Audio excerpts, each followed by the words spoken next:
Di lain kisah, sidang pembunuhan Mirna Salihin dengan terdakwa Jessica Kumala Wongso untuk kali ke-12 kembali digelar di Pengadilan Negeri Jakarta Pusat. Sidang kali ini menghadirkan psikologi klinis dari Universitas Indonesia, Antonia Ratih Anjayani, sebagai saksi ahli. Antonia sebelumnya pernah memeriksa kondisi psikologi Jessica saat kasus ini masih dalam tahap penyidikan oleh polisi. Di hadapan majelis hakim merujuk hasil analisanya atas kondisi psikologi Jessica, saksi ahli mengungkapkan Jessica kecenderungan memiliki kesenangan saat mencuri perhatian publik. Kondisi inilah yang menyebabkan Jessica yang terancam hukuman penjara seumur hidup justru tampak tenang selama menjalani pemeriksaan maupun saat persidangan. Lantas, apakah kepribadian Jessica juga menggambarkan jika terdakwa memiliki ciri-ciri kepribadian ganda dan kecenderungan sebagai psikopat? Lalu apa tanggapan pihak pengacara Jessica? Tampilan lontaran perilaku yang menunjukkan bahwa saya peduli, saya berinisiatif untuk mengurus teman-teman saya dengan menawar inginkan oleh temannya. Dalam kasus ini, Jessica berinisiatif untuk memesankan Mirna. Polisi bekerja dengan sangat profesional dan saya sebagai tim ahli di sini juga bekerja berdasarkan evidence. Nah, dari evidence tadi yang dipelajari kemudian adalah hal yang saya jelaskan tadi. Ada banyak kemungkinan, tapi kemungkinan itu gugur dengan sendirinya. Ini bukan soal berpihak kepada siapa-siapa selain berpihak kepada kebenaran itu sendiri. Semuanya sudah saya nyatakan tadi di ruang sidang. Jadi bahwa dari kemungkinan yang berpotensi untuk bisa melakukan manipulasi, saya konsisten dengan statement saya bahwa terdakwa adalah orang yang paling berpotensi melakukan manipulasi.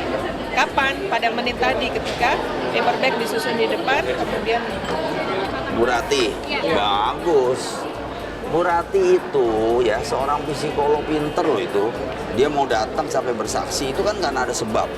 Ya, dia melihat Jessica ini satu sosok yang buat dia tuh kerjaan dia sebagai psikolog itu luar biasa dia pikir. Gua masa nggak bisa pecahin ini gitu loh. Itu intinya. Nah, jadi nggak saintis gitu. Itu sebabnya dari awal saya tolak. Dia kan hanya psikolog, terus S2-nya manajemen. Bagaimana bisa cerita tentang kesaksian di sini, ancaman hukuman mati, kita percaya pada dia. Dan terbukti memang nggak ada saintisnya. Saksi ahli juga menyoroti perilaku terdakwa saat mendapati sahabatnya Mirna tengah meregang nyawa di hadapannya usai menyeruput kopi yang dipesannya. Menurut saksi ahli, perilaku Jessica saat itu justru tidak menunjukkan perilaku yang lazim yang biasa ditunjukkan seorang sahabat. Namun lagi-lagi analisa saksi ahli coba dipatahkan pengacara terdakwa. Otto Hasibuan berdalih tak semua orang memiliki reaksi yang sama saat menghadapi kejadian kritis. Lalu akan seperti apakah akhir dari persidangan ini? kita ngomong dari perilaku yang tampil ya, yang saya sebut sebagai kelaziman gitu loh. Jadi kalau teman baik kamu kolaps, pingsan deh misalnya, nggak usah keracunan deh, pingsan deh, otomatis yang kamu lakukan apa? Itu kan harus diuji.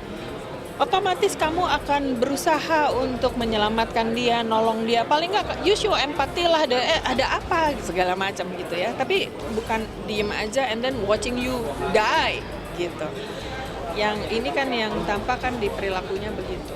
Terus urgensi tentang cari pertolongan itu nggak kelihatan. Jadi yang saya bilang terlalu lamban.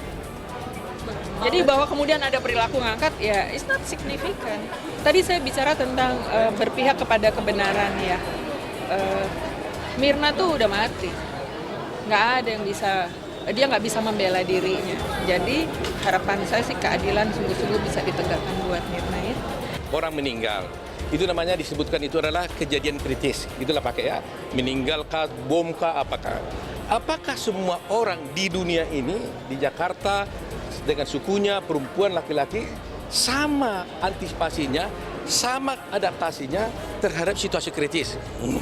Kalau ada orang meninggal, apakah sama semua sama-sama nangis, atau sama-sama menolong, atau sama-sama diam? Sama? Tidak bisa sama. Bilang Mbak Mirna itu tidak ada ciri-ciri yang janggal di body dia. Loh memang body dia nggak apa-apa, mulus kok anak saya. Perutnya babak belur, hancur, kena cyanida. Itu yang jadi. Mulutnya angus. Saya kasih lihat kan. Hakim jaksa saya kasih dia salah satu. Terus surat yang dia bohong tuh sama saya. Dia bilang dia dapat dari Abdi Waluyo. Nih, ngomong gede di TV. Bahwa nggak ada tuh omongan gini-gini, ya kan? Digede-gedein kan? Bahwa si Ani minum. Saya tanya dokternya, bener loh. Gua aja nggak dikasih kok, lu kasih lawyer. Enggak tuh, saya nggak pernah bikin. Berarti palsu dong tuh. Yang palsu dia, biarnya dia ntar masuk puing. Ntar saya mau tuntut coba. Oh ininya, udah puyeng, capek. Makanya saya udah, ya lihat-lihat aja. Kalau perlu datang enggak. Karena udah saya buka yang kartu asnya. Kalau menurut saya, ya insya Allah ya, hakim ini sudah membaca